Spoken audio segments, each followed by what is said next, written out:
अरे बच्चों नमस्कार। ये क्वेश्चन नंबर 1 के 4th पार्ट में दिया है फिर समस्त पूर्णांकों के समुच्चय में R एक ऐसा संबंध है जिसमें x y such that x minus y एक पूर्णांक है द्वारा एक परिभाषित संबंध R है। ठीक है, जब अब ये जो हमारा समुच्चय बनेगा, इन क्वेश्चनों में सब में क्या होता है, एक तो हमें समुच्चय दिया होता है, एक संबंध दिया होता है। ठीक है, अब इनमें क्या होगा, ऐसे समुच्चयों को जिनका समुच्चय अपरिमित होता, उन क्वेश्चनों को हम हमेशा सूत्र द्वारा हल करते हैं। इनमें हमारा संबंध जो है युग्म नहीं बनते, तो ऐसे सवालों को हम सब क्या करेंगे, सूत्र द्वारा शुद्ध करेंगे। हमें सबसे पहले क्या दे रखा उसको लिख लेते हैं। हमने उसको समुच्चय मान करके लिखा कि पूर्णांकों का समुच्चय को जड़ से मानते हैं, या कोई और भी मान सकते हैं, इससे कोई प्रॉब्लम नहीं है। ये आपका समुच्चय है जिसमें सभी पूर्णांक आए हुए हैं लेकिन अपरिमित है, और संबंध इसमें R दिया है x y such that x minus y belong to z. इसको हम अपनी तरफ से जोड़ लेते हैं कि x Y belong to z. नहीं दिया होता तो लिख लेते हैं, दिख रखा तो सही। अब स्वतुल्य संबंध, इस प्रकार के क्वेश्चनों में क्या करते हैं, शर्त को लेकर चलते हैं। जो संबंध है एक्स माइनस वाई, इसमें क्या करेंगे, सबसे पहले वाई के स्थान पर एक्स रखते हैं। जब वाई के स्थान पर यहाँ पर हम एक्स रखेंगे तो क्या होगा, y minus y is equal to 0 आ जाएगा। और 0 क्या होता, वाई के स्थान पर एक्स रखने पर x minus x is equal to 0। तो 0 क्या होता है, आपका पूर्णांक है। पूर्णांक किसमें बिलोंग कर रहा है, हमारे समुच्चय में। तो इसका मतलब ये हो गया कि वाई के स्थान पर एक्स रखते, तो यहाँ क्या होगा, एक्स कॉमा एक्स, ये हो गया हमारा एक्स कॉमा एक्स। तो x comma x belong to R जब फॉर ऑल एक्स हमारा कोई जेड समुच्चय का एक अवयव है। इसी प्रकार अब हमने क्या रखा, वाई के, अब एक्स के स्थान पर वाई रखिए। अब हमने रखा एक्स के स्थान पर वाई, तो एक्स के स्थान पर वाई रखा, तो यहाँ क्या होगा, एक तो है वाई, ये एक्स है, इसके स्थान पर वाई, तो वाई कॉमा वाई हो जाएगा। ठीक है, वाई कॉमा वाई, और जब यहाँ रखेंगे फार्मूले में तो वाई माइनस वाई क्या बचेगा, 0। ठीक है, तो ये भी 0 का एक पूर्णांक है, तो इसका मतलब हो जाएगा, अर्थात y comma Y belong to संबंध R for all Y belong to z implies that. अब इन दोनों इसको इसका फार्मूला लिख दीजिए। ये हमारा फार्मूला, अर्थात संबंध R क्या है, संबंध R सेट समुच्चय Z में एक स्वतुल्य संबंध है। सम्मित संबंध देखिए, लेके चलिए, शर्त लेके चलिए हमेशा। इस जो अपरिमित समुच्चय में शर्त से ही करते हैं, शर्त को लेकर के चलते हैं। ठीक है, अब इसमें हम लेके चल रहे हैं एक्स माइनस वाई एक पूर्णांक है, और इसे कॉमा में दिखा दीजिए, अच्छा लगेगा। Imply that y minus x भी एक पूर्णांक है। एक्स माइनस वाई एक्स, इसका मतलब होगा, अर्थात x comma Y belong to संबंध R that Y comma x belong to संबंध R, जहाँ एक्स वाई यहाँ फॉर ऑल नहीं लिखते, केवल स्वतुल्य में फॉर ऑल लिखा जाता है, और सम्मित में संक्रामक में हम क्या लिखेंगे, जहाँ x Y belong to z. Imply that R संबंध R समुच्चय A में एक सम्मित संबंध है। इसको सबको फिर इसकी परिभाषा हमने लिख दी इन दोनों लाइनों में।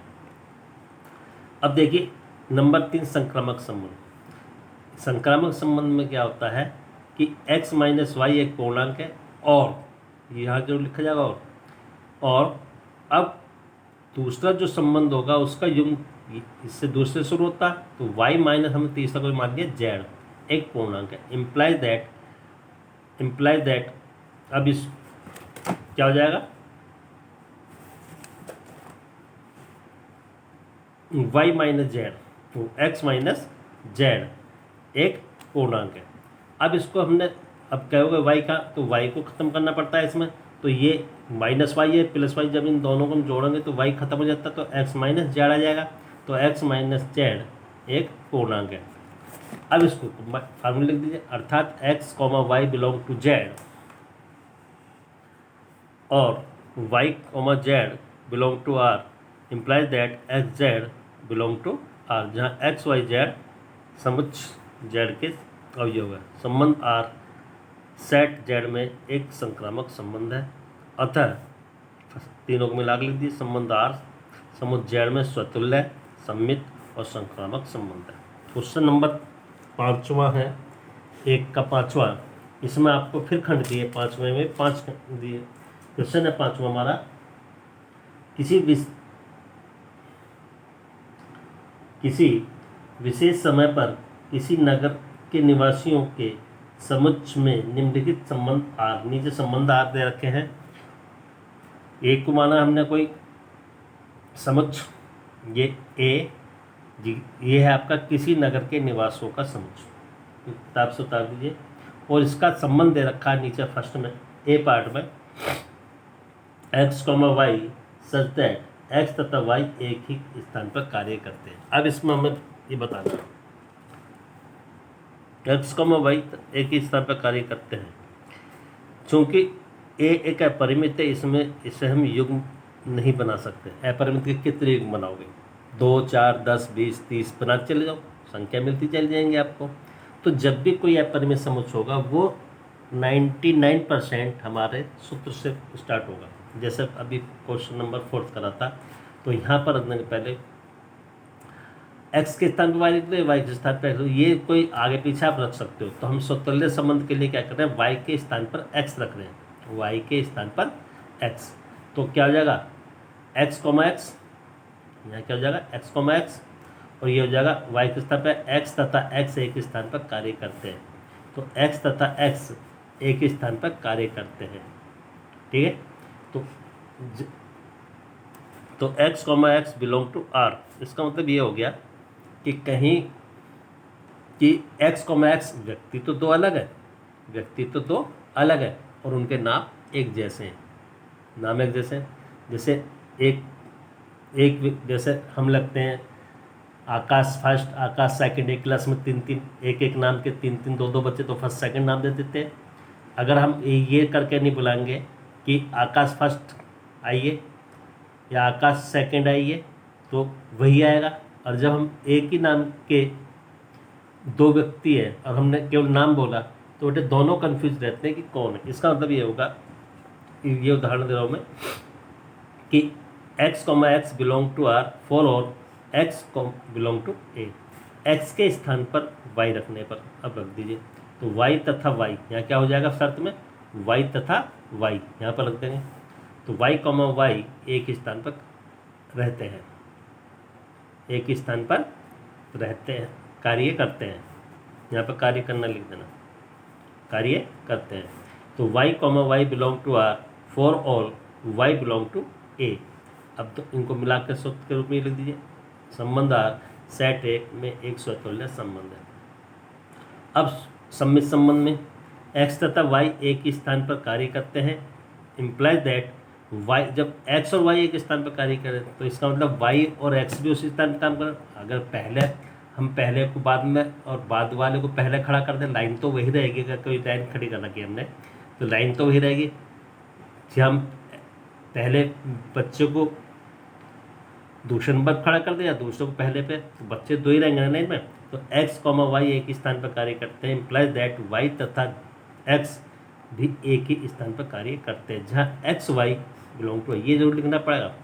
अब इसको अर्थात इसका मतलब फार्मूला लिखिए, X comma Y belong to R implies that Y comma x belong to R, जहाँ x Y belong to set A. अब इसको फाइनल लिख दीजिए, संबंध आर समुच्चय ए में एक सम्मित संबंध है, संक्रामक संबंध। एक्स कॉमा वाई तथा वाई एक स्थान पर कार्य करते हैं और y कॉमा एक तीसरा ले लेंगे, z एक स्थान पर कार्य करते हैं, ठीक है। इम्प्लाइज दैट, तो x z भी उसी स्थान पर कार्य कर रहे हैं। जैसे मोहन सोहन एक स्थान पर कार्य करते हैं, मोहन सोहन, और सोहन और रोहन एक स्थान पर कार्य करते हैं। तो मोहन और रोहन भी तो एक स्थान पर कार्य कर रहे हैं ना, ही तो है। तो x कॉमा तथा z एक ही स्थान पर कार्य करते हैं, जहाँ x y z समुच्चय z का कोई एलिमेंट है। एक्स वाई, अब इसको फार्मूले रूप में लिख दिया, x Y belong to R तथा Y Z belong to R implies that x Z belong to R, जहाँ एक्स वाई जेड समुच्चय के एलिमेंट है। आर सेट ए एक संक्रामक संबंध है, सेट ए में एक संक्रामक संबंध फाइनल हो गया। अब देखिए क्वेश्चन नंबर 5वें का बी पार्ट।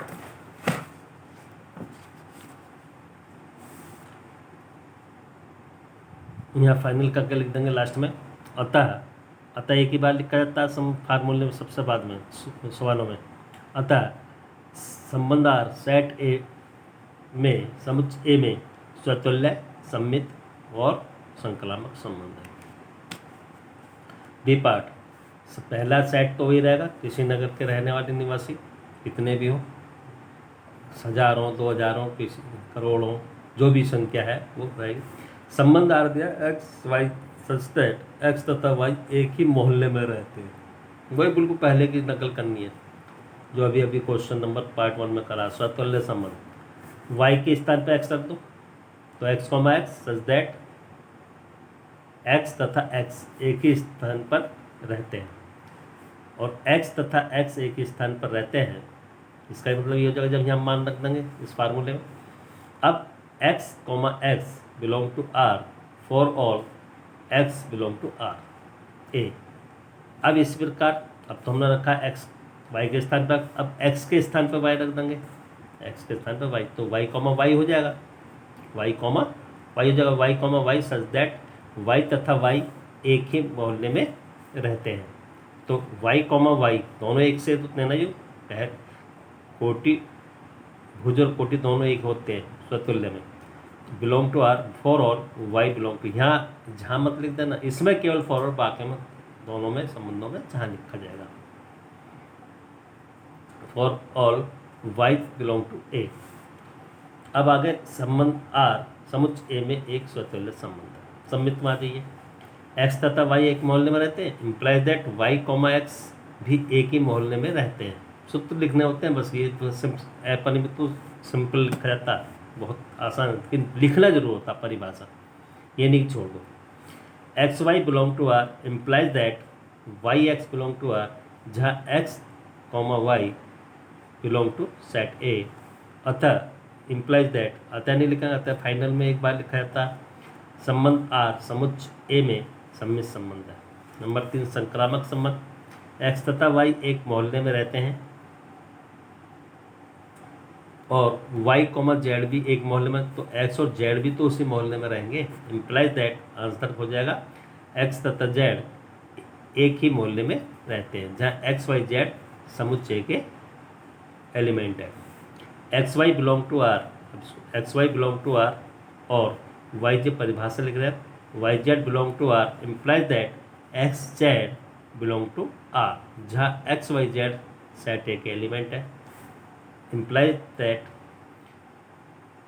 संबंध आर समुच्चय ए में एक संबंध है, एक संक्रामक संबंध। अब तीनों को एक साथ करके लिख दिए। अतः संबंध आर सेट ए में या समुच्चय में स्वतुल्य, सम्मित और संक्रामक संबंध है। नेक्स्ट क्वेश्चन नंबर 5वें का सी पार्ट।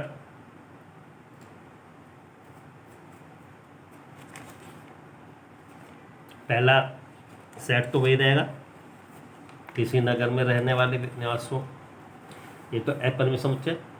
संबंध आ दिया x y such that x y से ठीक ठीक 7 सेंटीमीटर लंबा, ठीक ठीक, ये 2.7 या 2.7 नहीं है, ठीक ठीक 7 सेंटीमीटर लंबा है। एक्स लंबा है वाई से, एक्स लंबा है वाई से। एक्स यदि मान लिया 5 फुट 7 सेंटीमीटर है, तो वाई कितना होगा 5 फुट का, तो एक्स ठीक है, जहाँ ये भी हम इसमें लिख देंगे नहीं देर का x Y belong to A. अब देखिए स्वतुल्य संबंध, ये हमने इस संबंध को प्रतीक में लिख दिया। Set R is equal to x y such that Y x is equal to Y plus 7, यानी पहला वाला व्यक्ति दूसरे वाले व्यक्ति से 7 सेंटीमीटर अधिक है। जहाँ x Y belong to set R. Factorial y के स्थान पर एक्स रखिए तो एक्स कॉमा एक्स ये हो जाएगा एक्स बराबर एक्स प्लस 7।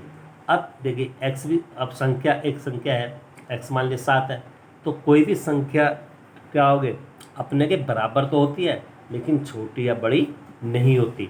तो क्या हुआ that is x comma x is not equal to x plus 7। कोई भी संख्या जैसे एक्स एक संख्या है तो एक्स एक्स से बड़ी थोड़ी हो जाएगी, बराबर थोड़ी हो जाएगी। मतलब एक्स एक्स से एक्स प्लस 7 से ना बड़ी होगी ना ही छोटी। अब हम क्या लिख रहे हैं x is equal to Y plus 7, तो x does not x plus 7 थे, यानी एक्स कभी भी किसी संख्या से बड़ी, क्योंकि राइट हैंड साइड जब एक्स में 7 जोड़ते हैं राइट हैंड साइड बड़ी होगी और एक्स वही है लेफ्ट हैंड साइड में, तो ये संबंध तो गलत है ना। तो ये क्या होगा X from X is not belong to set R for all X belong to set A, अर्थात implies that R set A में सतुल्य संबंध है, सम्मित संबंध। X is equal to Y plus 7, तो क्या वाई भी एक्स से बड़ा हो जाएगा?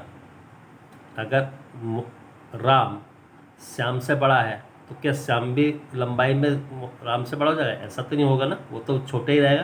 तो ये क्या हुआ x is equal to Y plus 7 implies that y is not equal to y x plus 7, ये दोनों बराबर नहीं हो सकते।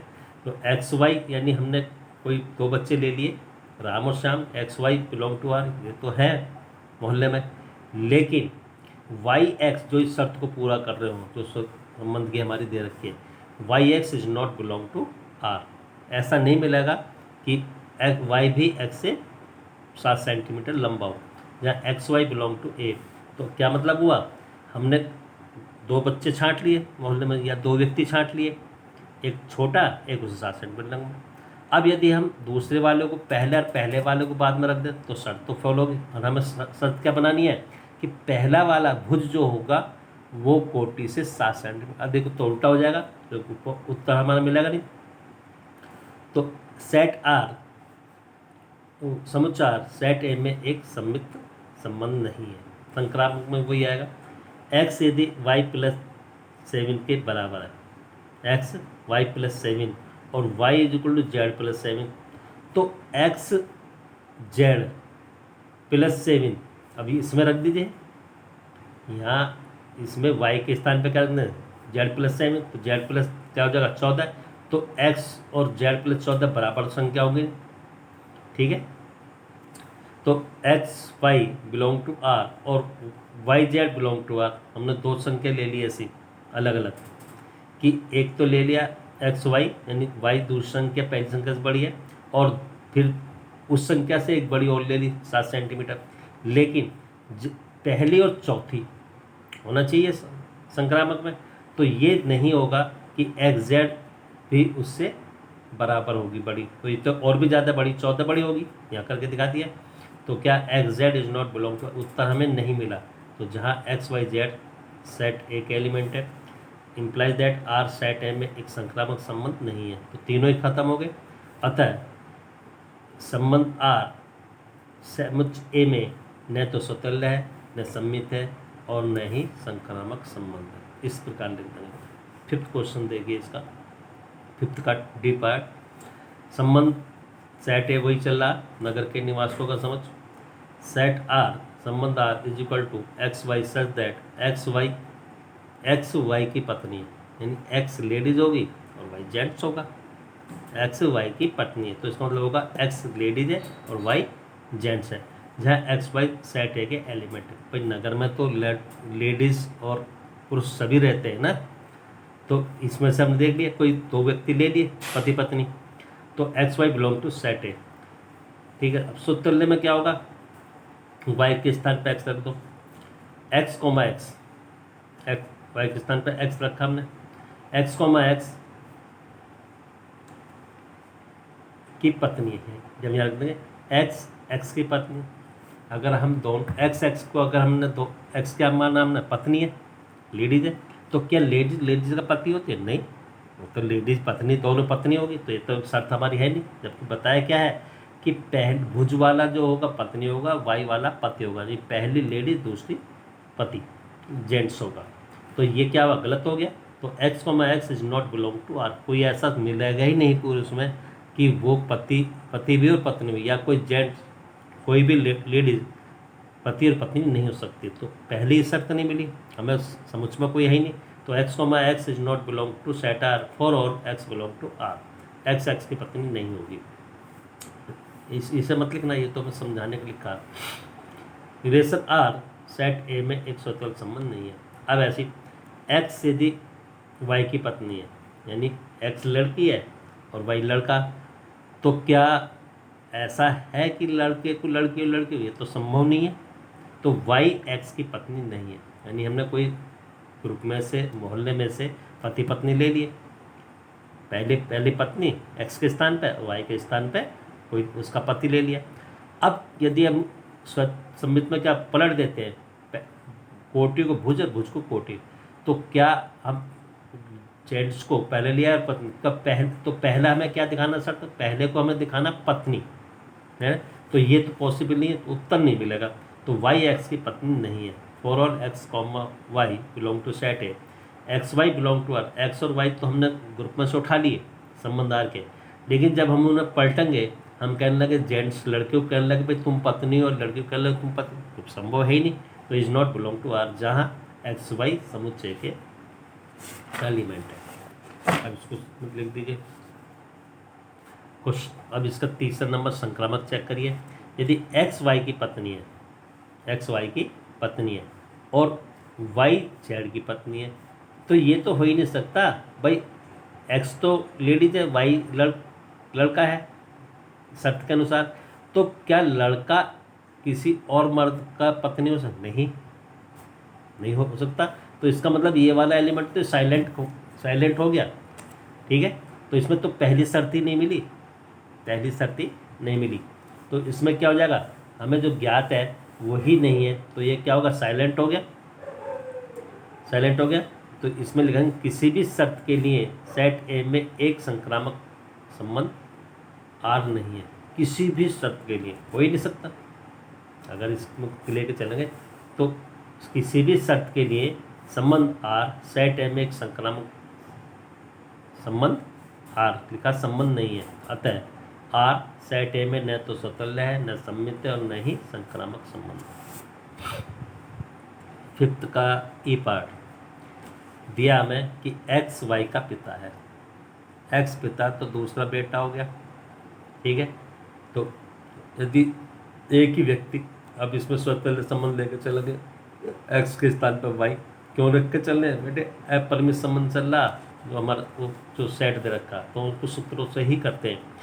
वाई के स्थान पर एक्स का, तो क्या हुआ, एक्स कॉमा एक्स का पिता है। कोई भी व्यक्ति अपने आप का पिता हो सकता है क्या? कि उसके दो पिता पुत्र दो होंगे, और हम कहने लगे कि राम तू अपने आप का बेटा है, तू ही अपने आप का पुत्र है, तो ऐसा तो नहीं होगा ना। तो क्या होगा, एक्स कॉमा एक्स पिता, एक्स का पिता है, इम्पॉसिबल नहीं है, एक्स का पिता नहीं है, तो यही बात बिलोंग नहीं करी। तो x comma x is not belong to R. तो for all X belong to A. अब इसके लिए एक स्टेप छूट गया, इसको अब वाई के स्थान पर रख देना। यहाँ तो रखा वाई के, अब एक्स के स्थान पर, तो वहाँ क्या जाएगा, y comma y is not belong to R, ऐसे दूसरे कर लेना। और लास्ट में लिख देना इम्प्लाइज दैट आर संबंध आर समुच्चय में स्वतंत्र संबंध नहीं है। सम्मित एक्स वाई का पिता, तो वाई क्या बेटा पुत्र का पिता बन जाएगा? पिता क्या पुत्र का बेटा बन जाएगा? नहीं। तो पहले तो हम लेके चले, लेकिन उसका उत्तर नहीं मिलेगा हमें, ठीक है। तो एक्स वाई का पिता है शर्त के अनुसार, लेकिन जब उसको हम पलटेंगे सम्मित में, तो वाई एक्स का पिता नहीं होगा, हो ही नहीं सकता। जब हम पिता बेटा नहीं बन सकता, पिता बेटे का बेटा नहीं बन सकता, तो जहाँ x Y belong to R, तो एक्स वाई तो इसमें हमने कुछ संबंध आर में लेकर चलाई, लेकिन Y x is not belong to R, जहाँ x Y belong to set A, R set A में सम्मित संबंध नहीं है। संक्रामक में वही चलेगा, एक्स कॉमा वाई का पिता है, तो ये इसका पिता है। अब वाई जेड का पिता है, वाई जेड का पिता है, एक्स वाई का पिता और वाई जेड का पिता। ठीक, एक्स वाई का पिता तो ये सबसे बड़ा होगा, इसका बेटा वाई, और वाई का बेटा, तो एक्स और वाई क्या हो गया, दादा पोते का संबंध हो गया, दादा और पोते का संबंध हो गया। लेकिन हमारे शर्त में क्या दे रखा, एक्स क्या होना चाहिए, पिता, और वाई क्या होना चाहिए, बेटा। यानी पहले वाला पिता होना चाहिए, दूसरा वाला बेटा होना चाहिए। तो ये जो हमने रखा कि एक्स वाई का, यानी एक्स वाई का बेटा है, ठीक, और वाई की जो औलाद है, जब वाई भी पिता बन गया, वाई की जो औलाद है वो पोता बनेगा, है ना। तो एक्स और जेड का संबंध क्या होगा, पोते का। तो ये हमें, ये इसमें से हम हाथों लेंगे नगर में से, कोई बाप बेटा ले लिया, फिर बेटे का, उस बेटे का और उसका बेटा ले लिया, ठीक। लेकिन इसमें क्या होता है, संग पहला और लास्ट का संबंध भी वही संबंध होना चाहिए कि पहला बाप दूसरा बेटा। तो एक्स और जेड का संबंध तो दादा का और पोते का बन जाएगा ना, ठीक है। तो ये तो नहीं होगा, उत्तर नहीं मिलेगा। एक्स जेड का पिता है, नहीं है, तो क्या मिला, एक्स जेड का पिता नहीं है, एक्स वाई जेड। अब इसको लिख देंगे, एक्स वाई का पिता, x Y belong to set R, और वाई जेड का पिता, y Z belong to set R, implies that x Z is not belong to R. यानी एक्स और जेड, यानी एक्स जेड का पिता नहीं हो सकता, ये दादा है और ये पोता है। और हमें क्या शर्त दी है कि भुज जो है वो पिता होना चाहिए और कोटि हमारी क्या होनी चाहिए, कोटि हमारी बेटा होना चाहिए। और यहाँ दादा पोते का संबंध आ गया, तो इम्पॉसिबल, उत्तर गलत। तो x Y Z belong to set R, अर्थात संबंध आर सेट ए में संक्रामक संबंध नहीं है। अतः सेट आर, सेट ए में संबंध आर समुच्चय में न तो सतुल्य है, न सम्मित है, और न ही संक्रामक संबंध है। अब इसके बाद के क्वेश्चन 2, 6 क्वेश्चन हो गए। क्वेश्चन 2 नेक्स्ट बार हम पढ़ाएंगे आपको, नेक्स्ट वीडियो में। इनको आप समझिए और करिए। धन्यवाद।